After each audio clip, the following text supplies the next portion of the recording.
kasi, iisipin natin na tira-tira. Yung mga pinagkainan nilang ganun. Pero sa kanila, hindi guys. Hindi ganun yung kaisipan ng mga Arabo.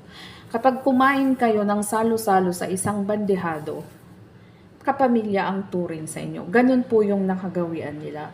So, yan po yung aking 5 tips sa gabing ito. At sana ka-friendship ay may napulot kang idea na pwede mong i-apply kung nandito kang nagtratrabaho or kung nandito ka na at magtratrabaho ka dito sa gitnang silangan. Ayan. So, maraming salamat mga ka-friendship sa pagsama sa akin hanggang sa dulo ng video na to. Kung may napulot kang idea, syempre wag mo kong kalimutang i-subscribe. Please help me reach my 1,000 subscribers. Ayan mga ka-friendship. And mag-iingat lang po tayo palagi, respetuhin natin kung ano yung kultura